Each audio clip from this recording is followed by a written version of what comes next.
Hello friends, SK teaching में आप लोग का स्वागत है। हम लोग क्लास 10th के बायोलॉजी के 303 महत्वपूर्ण प्रश्न देख रहे थे, जिसमें कि आज जो है अगला वीडियो होगा, जिसमें हम लोग 175 तक देख चुके थे। आज 176 से होगा शुरू। आप लोग यदि चैनल को नहीं सब्सक्राइब किए चैनल को सब्सक्राइब कर लीजिएगा। देखिए क्वेश्चन 176 का था, हार्मोन स्रावित होता है अंतःस्रावी ग्रंथि से। 177 नंबर क्वेश्चन का था, एंड्रोजन क्या है? नर लिंग हार्मोन है, याद रखना। एंड्रोजन क्या है? नर लिंग हार्मोन। एंड्रोजन स्रावित होता है अंडाशय द्वारा। एंड्रोजन अंडाशय द्वारा, याद रखना है। अगला क्वेश्चन कहता है 100, अनुवांशिक गुणों का वाहक क्या है? गुणसूत्र। कौन सी है? अनुवांशिक गुणों का वाहक गुणसूत्र, याद रखना है। नर युग्मक और मादा युग्मक के संयोग से बनते हैं जाइगोट। क्या बनता है? जाइगोट। नर युग्मक और मादा युग्मक के संलग्न को निषेचन कहते हैं। ठीक है, क्या कहता है? निषेचन। अब देखिए अगला क्वेश्चन कहता है, पुष्प का सबसे बाहरी भाग क्या कहलाता है? बाह्य दलपुंज। पुष्प का नर भाग क्या कहलाता है? पुमांग। पुष्प का मादा भाग जायांग। पुष्प का कौन सा भाग फल बनता है? अंडाशय, याद रखना, बहुत इंपॉर्टेंट क्वेश्चन है। अगला क्वेश्चन है कहता, वर्तिका किसका भाग है? जायांग का। वर्तिका किसका भाग है? जायांग का। मानव जनन अंग का सामान्यतः लगभग किस आयु में परिपक्व होता है? 12 वर्ष में, याद रखना। मानव में जो है जनन अंग जो है कब परिपक्व हो जाता है? 12 वर्ष की आयु में। अंडाशय, गर्भाशय और फैलोपियन नलिका किसका उत्तरदायी? मादा जननांग। इंपॉर्टेंट क्वेश्चन है। अंडाशय, गर्भाशय, फैलोपियन नलिका किस में होता है? मादा जननांग में। भ्रूण का विकास होता है गर्भाशय में। इंपॉर्टेंट क्वेश्चन है। भ्रूण का विकास कहाँ होता है? गर्भाशय में। अगला क्वेश्चन है, किस प्रकार के जनन में जनक के शरीर के कलिका होती है? मुकुलन में। परागकोश में पाए जाते हैं परागकण। इंपॉर्टेंट क्वेश्चन है। परागकोश में क्या पाया जाता है? परागकण। स्त्री के शरीर के आधारित भाग को क्या कहते हैं? अंडाशय। क्या कहते हैं? अंडाशय। अगला क्वेश्चन देखिए 193 नंबर क्वेश्चन कहता है, पुंकेसर के अग्रभाग को क्या कहते हैं? परागकोश। निषेचन की क्रिया किस जीव में मुख्यतः होती है? पुष्पी पादप एवं जंतु में, याद रखना। निषेचन की क्रिया पुष्पी पादप एवं जंतु में होता है।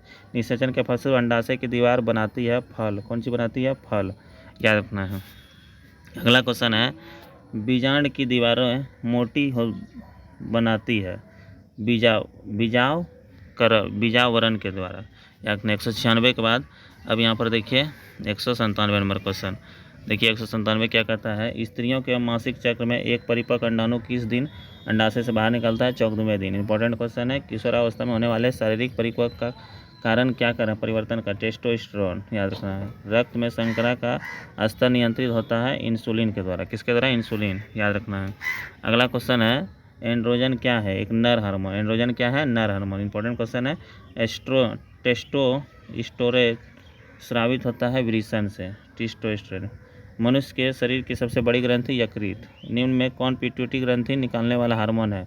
वृद्धि हार्मोन। कौन है? वृद्धि हार्मोन। अगला क्वेश्चन है, क्वेश्चन कहता है कि किसे रासायनिक दूध कहा जाता है? हार्मोन को। किसे? हार्मोन को। कौन अंतःस्रावी ग्रंथि बाह्य स्रावी ग्रंथि एक जैसी कार्य नहीं करती है? पीयूष ग्रंथि। याद। थायराइड ग्रंथि से कौन सा हार्मोन निकलता है? थायरॉक्सिन, याद रखना है, बहुत इंपॉर्टेंट है। अगला क्वेश्चन है, कहता है कि अंतःस्रावी ग्रंथि नहीं है यकृत। इंसुलिन की कमी से मधुमेह रोग। निम्नलिखित में किसे बर्थ हार्मोन कहा जाता है? ऑक्सीटोसिन को, याद रखना। कॉपर ल्यूटियम से स्रावित होता है प्रोजेस्टेरोन, याद रखना है। अगला 111 नंबर क्वेश्चन देखिए क्या कहता है, कहता है निम्नलिखित में कौन पुरुष हार्मोन है? टेस्टोस्टेरोन। परागकण में निम्न किस के अंदर बनते हैं? परागकोश। परागकण किस में होता है? परागकोश में। अगला नंबर देखिए क्या कहता है, किस में विखंडन नहीं होता है? ईस्ट में। एक लिंगी पादप का उदाहरण क्या है? पपीता। एक लिंगी कौन है? पपीता। बहुत इंपॉर्टेंट क्वेश्चन है। अगला क्वेश्चन, फूल में नर जननांग पुंकेसर होता है। विखंडन होता है अमीबा, पैरामेसियम और लिस्टमेनिया में। अगला क्वेश्चन 217 नंबर, अमीबा एवं अलैंगिक जनन किस विधि द्वारा होता है? द्विविखंडन के द्वारा। फूल का कौन सा भाग फल बनता है? अंडा से। बहुत इंपॉर्टेंट है। अगला 218 के बाद 219 नंबर क्वेश्चन ध्यान दीजिएगा। कहता है 219, पौधों में जनन अंग कहाँ पाया जाता है? पुष्प में।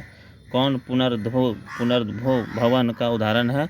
याद रखना। पुनर्भवन का उदाहरण कौन है? जानते हैं? हाइड्रा। कौन है? हाइड्रा, याद रखना है। हाइड्रा इंपॉर्टेंट क्वेश्चन है। अगला क्वेश्चन, निम्न में कौन सा एक लिंगी है? कौन है? पपीता है। पुष्प का नर भाग क्या है? पुमांग। पुष्प का कौन सा भाग परागकण बनता है? तो याद रखना है पुंकेसर। कौन बनता है? पुंकेसर। अगला क्वेश्चन है, हाइड्रा में प्रजनन की विधि निम्नलिखित में क्या है? मुकुलन। अलैंगिक जनन मुकुलन द्वारा होता है ईस्ट में, याद रखना है। ईस्ट में। किसमें? ईस्ट में। अगला क्वेश्चन है, परागकोश में होता है परागकण। पुष्पी पौधे में अलैंगिक जनन होता है फूलों के द्वारा। मुकुलन द्वारा प्रजनन किस में होता है? ईस्ट में। किस में होता है? ईस्ट में।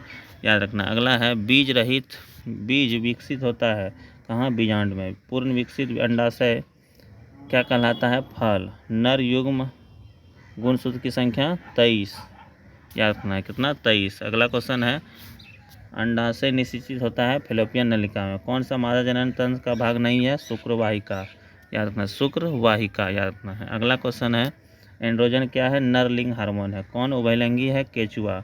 शुक्राणु का निर्माण कहाँ होता है, वृषण में। निम्नलिखित में कौन नर युग्मक है, कौन है, शुक्राणु। इंपॉर्टेंट क्वेश्चन है। अगला क्वेश्चन है देखिए मानव में नर जनन ग्रंथि क्या है, शुक्राणु। भ्रूण का विकास होता है गर्भाशय में। किसी जीव की जीनी संरचना क्या है, जीनोटाइप। अनुवांशिकी का पिता ग्रेगर जॉन मेंडल को याद रखना है। अगला क्वेश्चन है शुद्ध बने पौधे को दर्शाया जाता है डबल टी, छोटी डबल टी से। शुद्ध लंबे पौधे को बौना, ई हो गया, बने नहीं बौना होगा यहाँ पर, बौना पौधा। शुद्ध लंबे पौधे को डबल टी बड़ी टी से। एक संकर संकरण लक्षण क्या है, 3:1। एक संकर संकरण लक्षण अनुपात क्या है, याद रखना है 145 के बाद यहाँ पर इसका आंसर देख लीजिए। यहाँ पर 145 का 1:2:1। मेंडल का सर्वप्रथम नियम पृथक्करण का नियम। मानव शरीर में कितने जोड़े गुणसूत्र, 23 जोड़े। कितना जोड़े, 23 जोड़े। ठीक है, अब देखिए यहाँ पर कहता है मानव गुणसूत्र में कितने जोड़े लिंग क्रोमोसोम होता है, 1 जोड़े। मानव गुणसूत्र में कितने जोड़े ऑटोसोम पाया जाता है, 22 जोड़ा। कितना, 22 जोड़ा।